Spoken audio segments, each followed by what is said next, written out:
Go. Okay, game number 1. Saren, or Joe, is the Axis Powers World 1940. Albright and myself will be playing as the Allies. We are 3 turns in, which basically means that the Americans can declare war if they so choose.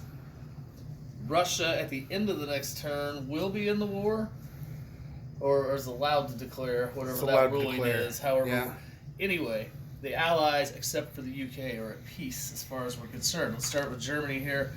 Doing a pretty good job building up lots of guys. These are 7s and 6s. That looks like 11 tanks right there. So Germany itself well defended. He's pushed up into the Norway and Sweden areas. There's been a good battle going back and forth for Sweden or Norway here. Finland, of course, there is controlled. The Russians have done a good job stacking a pretty good wall there. That's probably about 8, 9, 10, somewhere in that ballpark. Infantry. There's 6 infantry, couples here on these because they're only worth $1. We got a pretty good backup through here too, so that's going to be a heck of a battle when that finally breaks free. Over here in the western, over here in Normandy, there's 6. Pretty good tank crew here, 4 or so. Pretty good build up here. So the Brits will have their, or the Allies in general will have their work cut out for them. So that's the Germans. They're pretty well. I mean, that's still got their navy up there. That's good for them.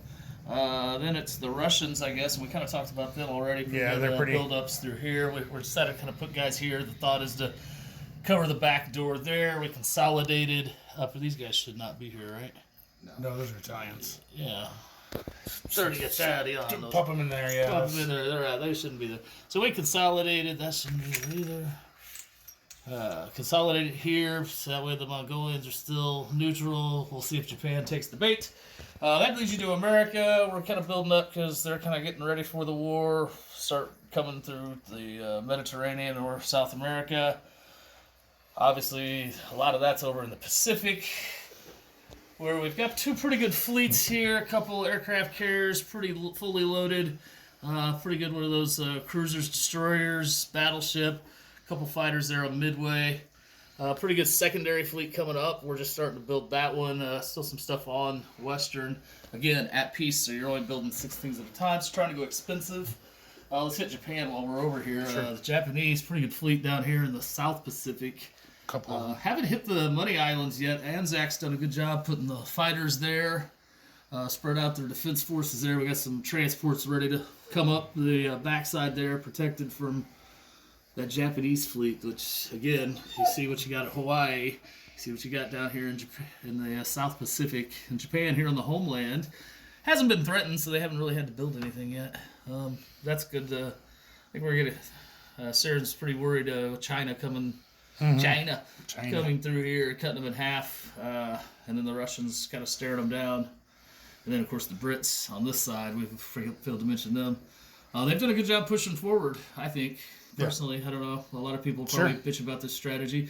But we've done a good job, I think, pushing forward, keeping, for the most part, have kept the Burmese road open except there. And that's coming. Yeah, sure. Lots of planes, though, in there for Japan and the mainland. Africa. Italy's done a good job over there, though. Yeah, they've kept it all alive. Still alive here in the South. They still have Southern. Brits did take back the Mediterranean into that bonus. French Navy old and strong. Yep. Yeah, woo! French Navy. So that's where we're at before the world really goes to war. Yep. All right.